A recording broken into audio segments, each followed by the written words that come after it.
Край пътеката на утринта продавач ме срещна с цветя.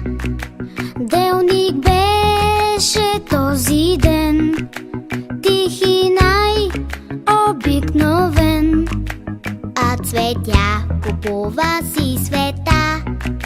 Щом те празник трябва да красят,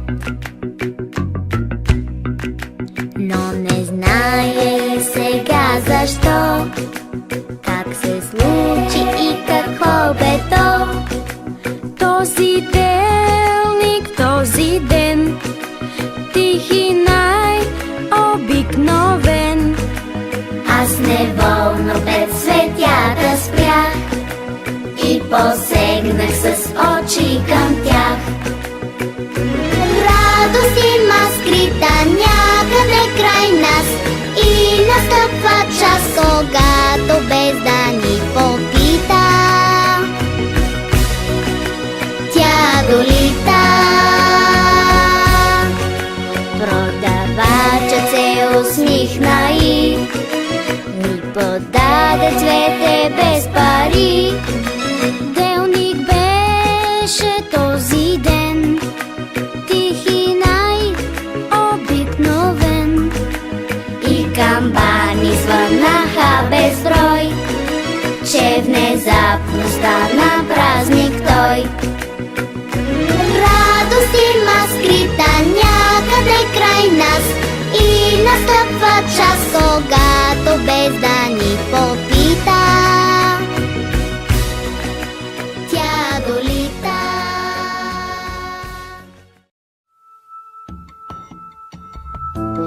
Искам да съм някой ден фея или супергерой. Всички хора по света искам да превърна в деца. И повярвай ми, че съвсем сами този свят ще промени. Ще бъде детска планета, без глад и страх и война. Ще бъде детска планета, нашата земя. Ще бъде детска планета, надежда, мир, светлина. Ще бъде детска планета, най-красивата мечта. Не само сън това, не малка приказка една. О, повярвай ми, че съвсем сами този свят ще промени. Ще бъде детска планета, без глад и страх и война. Ще бъде детска планета, нашата земя. Ще бъде детска планета, надежда, мир, светлина. Ще бъде детска планета,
як ти.